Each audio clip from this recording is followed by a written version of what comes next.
Gold hub తాకట్టులో ఉన్న బంగారాన్ని విడిపించి కొనబడును. అదే రోజు ఆన్లైన్ ధరకు కొని డబ్బులు ఇవ్వబడును. తెలంగాణ రాజకీయాన్ని రెండు కేసులు ఊపుతున్నాయి. తెలంగాణ రాజకీయాన్ని అంటం కంటే కూడా కల్వకుంట్ల కుటుంబానికి నిద్ర లేకుండా చేస్తున్నాయి. ఒకటి ఢిల్లీ లిక్కర్ స్కామ్, కూతురు ఆల్రెడీ ఈడీ కస్టడీకి పోయింది, రేపు మాపో జైలుకి పోయింది.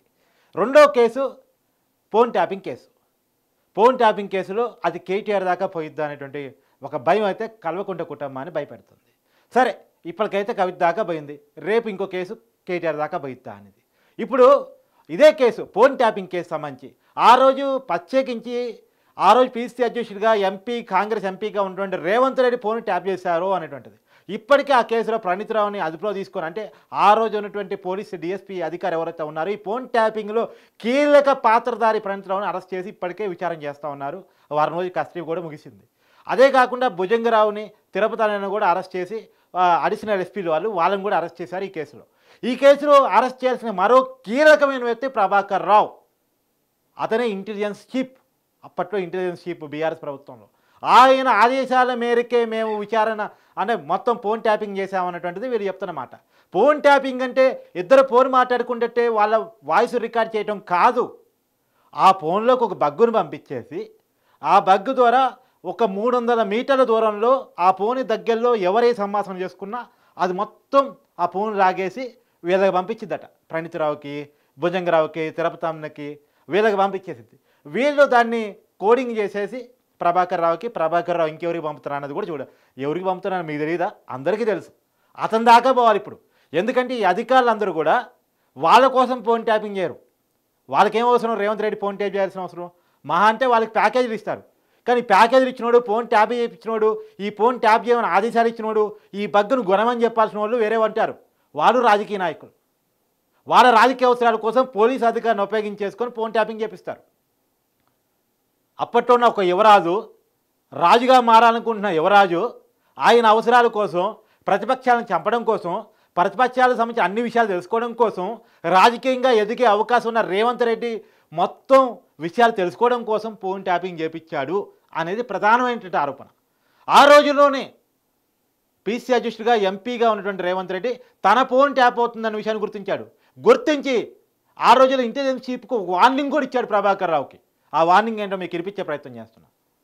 నేను ఈ వేదిక మీద నుంచి కొద్దిమంది పోలీస్ అధికారులకు అందరూ నేను అనట్లేదు, ముఖ్యంగా ఐజీ ప్రభాకర్ రావు గారు మీరు రిటైర్ అయిపోయారు. అన్యాయంగా అక్రమంగా ఇంటెలిజెన్స్ ఐజీ ప్రభాకర్ రావు గారిని తిరిగి ఎస్ఐబి ఇంటెలిజెన్స్ కు రిటైర్ అయిపోయిన అధికారిని ఇంటెలిజెన్స్ చీఫ్గా పెట్టారు. రిటైర్ అయిపోయిన వాడిని. అది రేవంత్ రెడ్డి చెప్తుంది. దొంగతనంగా విని వాళ్ళని అరెస్ట్ చేసే కార్యక్రమాన్ని నువ్వు చేస్తున్నావు. నువ్వు అనుకుంటుండొచ్చు కేసీఆర్ ఉన్నాడని. ఎంతకాలం ఉంటాడో కేసీఆర్ నువ్వు గుర్తు. ఇంకోటి కూడా ఆ రోజుల్లో రేవంత్ రెడ్డి ఆరోపణ ఏంటి? మేము ఫోన్లు మాట్లాడుకుంటుంటే విని అని. కానీ ఈరోజు ఎంక్వైరీలో జరుగుతుందండి.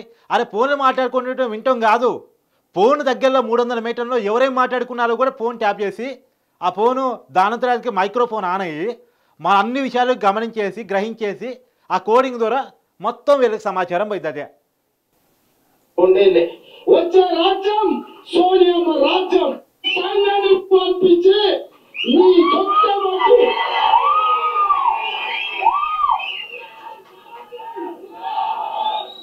730 రోజుల తర్వాత ఒక్క గంట కూడా నీకు ఉండదు.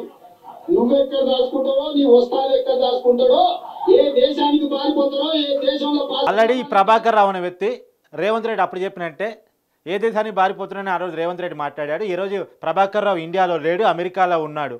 రేవంత్ రెడ్డి ఏదో హోంగార్డ్ని పంపించి నేను అరెస్ట్ చేపిస్తాన్నాడు కదా.